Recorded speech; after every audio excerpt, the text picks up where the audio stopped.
Hello, നമ്മുടെ ബാങ്കിൽ ഞാൻ ഒരു ചെക്ക് ഡെപ്പോസിറ്റ് ചെയ്യുവാണെങ്കിലേ അത് ക്ലിയർ ആകാൻ എത്ര ദിവസം എടുക്കും മാഡം?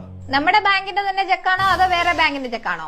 അതർ ബാങ്കിന്റെ ആണ് മാഡം. അങ്ങനെയാണെങ്കിൽ 3 ദിവസം എടുക്കും. നിങ്ങളുടെ ബാങ്കിന്റെ ഓപ്പോസിറ്റ് ബിൽഡിംഗിലുള്ള ബാങ്കിന്റെ ചെക്കാണ് മാഡം ഞാൻ ഡെപ്പോസിറ്റ് ചെയ്തത്. അതിനെന്തിനാണ് മാഡം 3 ദിവസം? സാർ, ഇതിനൊക്കെ ഓരോ ഫോർമാലിറ്റീസ് ഇല്ലേ? നമുക്ക് ആ ബാങ്കിന്റെ ഫോർമാലിറ്റീസ് അനുസരിച്ചല്ലേ കാര്യങ്ങൾ ചെയ്യാൻ പറ്റത്തുള്ളൂ. എന്ത് ഫോർമാലിറ്റി മാഡം? ഒരു ഉദാഹരണം പറയുവാണെങ്കിൽ, സാർ അത്യാവശ്യമായിട്ട് ഒരു സ്ഥലത്തോട്ട് പോയിക്കൊണ്ടിരിക്കുകയായിരുന്നു. ആ പോകുന്ന വഴി ഒരു ശ്മശാനത്തിന്റെ അടുക്കൽ എത്തിയപ്പോഴത്തേനും സാറിന് പെട്ടെന്നൊരു ഹാർട്ട് അറ്റാക്ക് വന്നു. സാർ അവിടെ തന്നെ കുഴഞ്ഞു വീണ് മരിച്ചെന്ന് വിചാരിക്കുക. ശ്മശാനം തൊട്ടടുക്ക തന്നെയാണല്ലോ എന്ന് വിചാരിച്ച് സാറിനെ ഉടൻ തന്നെ ശ്മശാനത്തിൽ എടുത്ത് സംസ്കരിക്കത്തില്ലല്ലോ. വീട്ടിൽ കൊണ്ടുപോയി അതിന്റെ ആചാരാനുഷ്ഠാനങ്ങളെല്ലാം നടത്തിയിട്ടല്ലേ സംസ്കരിക്കാൻ വേണ്ടിട്ട് കൊണ്ടുവരത്തുള്ളൂ. ബാങ്കിന് ബാങ്കിന്റേതായിട്ടുള്ള ചില ഫോർമാലിറ്റീസ് ഉണ്ട്. ദയവായി നിങ്ങളും അത് പാലിക്കണം. സാറിന് വേറെ സംശയങ്ങളൊന്നും ഇല്ലല്ലോ അല്ലേ? ഒരു സംശയവും. Okay sir, have A nice day.